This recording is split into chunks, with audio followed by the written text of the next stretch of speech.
24 के रण में 400 कैसे आएंगे, पीएम मोदी आज ये खुद बताएंगे। एनडीए सरकार 400 पार। इस महासंग्राम में महागठबंधन को मात देकर मोदी कैसे हैट्रिक लगाएंगे, उसकी पूरी पिक्चर आज जारी करेंगे। 140 करोड़ देशवासियों के सामने पीएम मोदी खुद संकल्प पत्र रखेंगे। पार्टियों के घोषणा पत्रों की कतार लगी है, जिसमें वादों और दावों की झड़ियां हैं। कांग्रेस, सपा, आरजेडी समेत कई दल ये पहले ही बता चुके हैं कि आपको क्या मिलेगा और क्या काम करेंगे।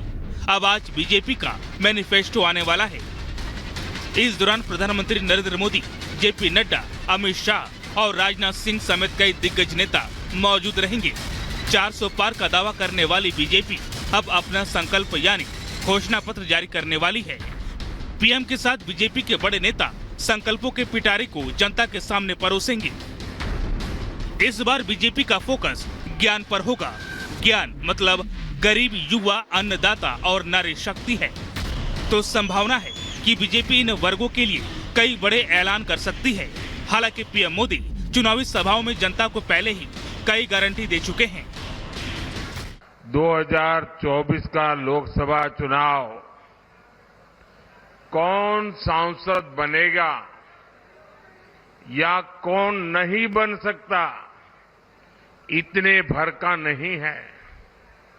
ये चुनाव विकसित भारत के संकल्प को नई ऊर्जा देने का चुनाव है। माना जा रहा है कि इस बार के मैनिफेस्टो की थीम मोदी की गारंटी विकसित भारत 2047 होगी, जिसके तहत बीजेपी के संकल्प में साल 2025 तक अंतरिक्ष में एस्ट्रोनॉट भेजना, साल 2027 तक तीसरी बड़ी अर्थव्यवस्था बनना, साल 2035 तक अपना स्पेस स्टेशन स्थापित करना, साल 2040 तक चंद्रमा पर एस्ट्रोनॉट भेजना और साल 2047 तक विकसित भारत बनना शामिल है। इसके अलावा बीजेपी जीरो टॉलरेंस की नीति को फिर से संकल्प पत्र में जगह दे सकती है, जिसमें भ्रष्टाचार, अपराध, दंगा और आतंक के सफाई को लेकर संकल्प शामिल है। एक और मोदी जी कहते हैं बेटी बचाओ, बेटी पढ़ाओ। कांग्रेस कहती है बेटा बचाओ, पीएम बनाओ। सोनिया जी का पूरा ध्यान राहुल बाबा को पीएम बना के में है, आपके बेटा बेटियों में नहीं है। ये राहुल बाबा एक ऐसा यान है जो 20 बार लॉन्च हुआ, मगर हर बार लॉन्चिंग फेल गई है। कोई बेटी और व्यापारी की सुरक्षा के लिए खतरा बनेगा तो दो ही जगह होगी, या तो जेल होगा या जहन्नुम होगा। तीसरी जगह नहीं मिलने वाली। तय कर लो कहां जाना है। और बहनों और भाइयों, आज देखते होंगे दंगा समाप्त। 7 वर्ष में कोई दंगा यूपी में नहीं हुआ है। मोदी ने घोषणा पत्र के लिए 25 जनवरी 2024 को जनता से सुझाव मांगे थे, जिसके बाद अब तक 15 लाख से ज्यादा सुझाव मिले हैं। साथ ही बीजेपी ने राजनाथ सिंह की अध्यक्षता वाली 27 सदस्यों की समिति भी गठित की थी। इधर कांग्रेस अपना मैनिफेस्टो जारी कर चुकी है, जिस पर बीजेपी सवाल उठा रही है। पहले कांग्रेस में टुकड़े टुकड़े गैंग आई, अब गठबंधन के टुकड़े टुकड़े गैंग में टुकड़े टुकड़े ने गठबंधन बनाया। अब टुकड़ों टुकड़ों में इनका घोषणा पत्र है। न इनकी सोच एक है, न इनका नेता एक है, न इनकी नीयत एक है, और नीयत में खोट तो साफ नजर आता ही है। भारत के संविधान को, आरक्षण को खतरा किसी से है तो वो कांग्रेस पार्टी है। आरक्षण और संविधान को भारतीय जनता पार्टी और नरेंद्र मोदी जी से कोई खतरा नहीं है। ये डर पैदा हो गया है कांग्रेस को, क्योंकि कांग्रेस की दुकान बंद हो गई है, उसका शटर डाउन हो गया है। इसलिए फिर से उनकी वो बंद हुई दुकान कैसे चले, इसके कारण ये भ्रम पैदा कर रहे हैं। मैनिफेस्टो को लेकर राजनीतिक दलों की आपसी तू मैं में कोई नई बात नहीं है, लेकिन सवाल जनता और देश का कि वो किस पर भरोसा करती है। Bureau report, Republic Bharat. और इसी खबर पर हमारे संवाददाता गणेश जुड़ गए हैं बीजेपी दफ्तर के बाहर से। गणेश, देखिए, पीएम मोदी कई बार कह चुके हैं कि उनके लिए मुख्य तौर पर 4 जातियां हैं, जिसको अंग्रेजी के शॉर्ट फॉर्म में ज्ञान कहा जाता है: गरीब, युवा, अन्नदाता और नारी। तो क्या इन्हीं लोगों की, इन्हीं वर्गों के सामाजिक उत्थान के लिए आज इस मैनिफेस्टो में कुछ जिक्र हो सकता है? देखिए, लगातार हम देखते हैं कि प्रधानमंत्री नरेंद्र मोदी बार बार कहते हैं कि देश में केवल 4 जाति है। 4 जाति यानी ज्ञान, उसको ज्ञान कहते हैं।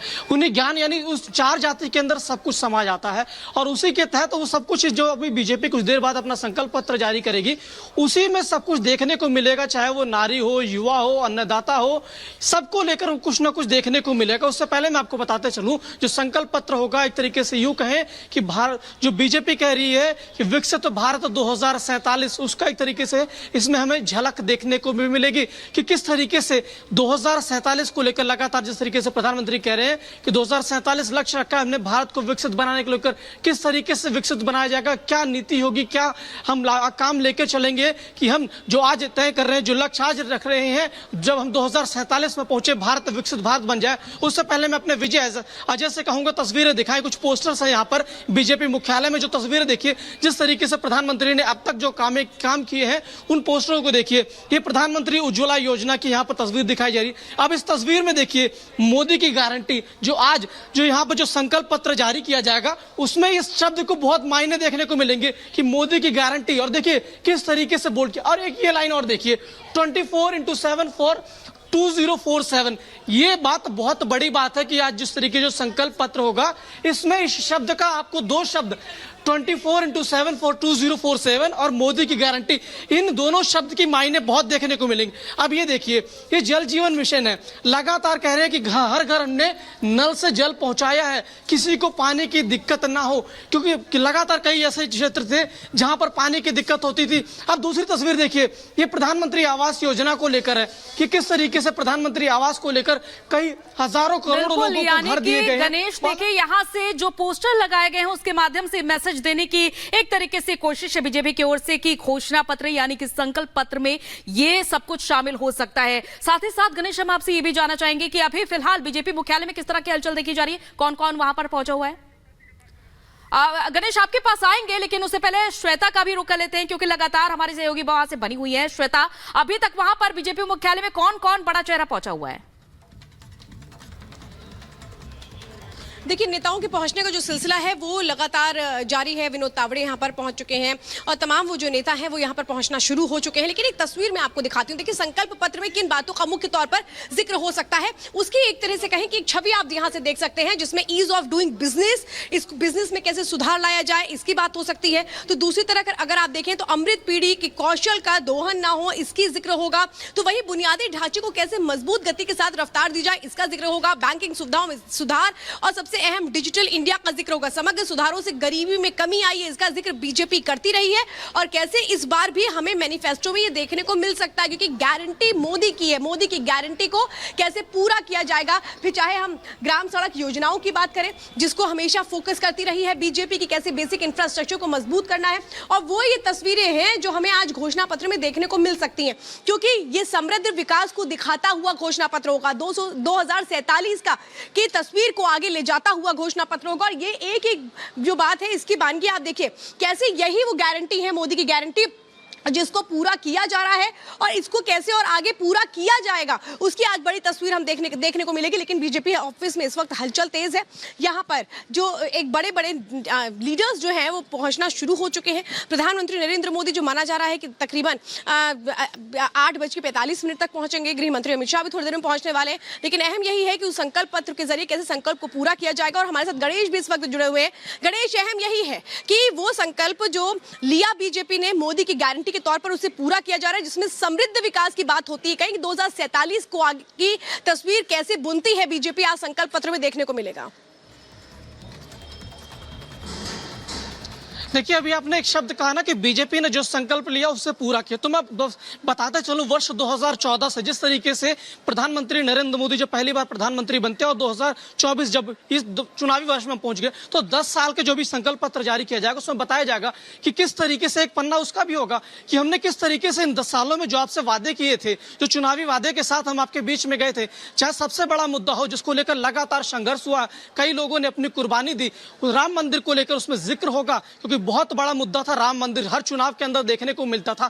बताया जाएगा किस तरीके के राम मंदिर का आज भव्य निर्माण हुआ। उसके बाद जो बात होती है कश्मीर को लेकर, धारा 370 का उस एक पन्ने के अंदर जिक्र होगा, धारा 370 का कि किस तरीके से कश्मीर के अंदर शांति आई है और धारा 370 को वहां से कश्मीर के अंदर से खत्म किया गया। और आज किस तरीके से जनधन अकाउंट के तहत एक निम्न वर्ग के लोगों को आज उसके खाते हैं, बैंक में खाता है, अगर वो अपना 100 रुपए लेके जाता है तो बैंक उसको जमा करता है, वो बताया जाएगा। तमाम चीजें उसमें देखने को मिलेगा। आज हर एक महिला के घर में उससे आंखों से, जब चूल्हा जला रही है तो आंखों से आंसू नहीं आ रहा, और गैस के सिलेंडर किस तरीके से पहुंचाया गया है, एक सड़क किस तरीके से लोगों तक पहुंचाई गई।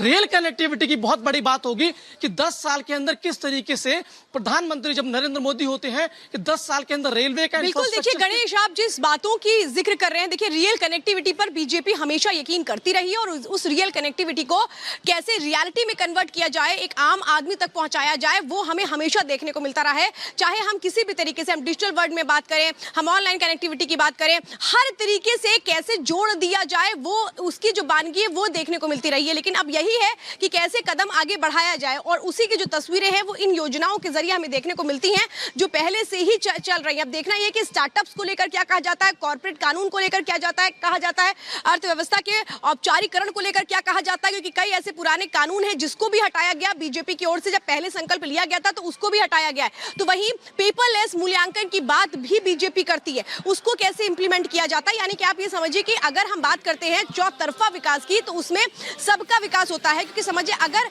इंडस्ट्रीज आएंगी तो रोजगार बढ़ेगा। रोजगार के लिए क्या कुछ कहा जाता है, वादे किए जाते हैं संकल्प पत्र में, ये देखना अहम होगा, क्योंकि विपक्ष लगातार यही मुद्दा उठा रहा है कि रोजगार को लेकर सरकार की ओर से जो वादे किए गए वो पूरे नहीं किए गए। लेकिन इस संकल्प पत्र के जरिए कैसे लोगों के मन में ये विश्वास बढ़ाया जाता है कि नहीं, रोजगार प्राथमिकता है, युवाओं को कैसे यकीन दिलाया जाता है, गणेश, ये देखना बहुत अहम होगा। क्योंकि देखिए हर तरफ एक ही फोकस है कि अगर आप ज्ञान की बात करते हैं, यानी गरीब की बात करते हैं, आप अन्नदाता की बात करते हैं, महिलाओं की बात करते हैं और साथ में युवाओं की बात करते हैं, तो युवाओं के लिए आपका विजन क्या है वो आज हमें देखने को मिलेगा संकल्प पत्र में।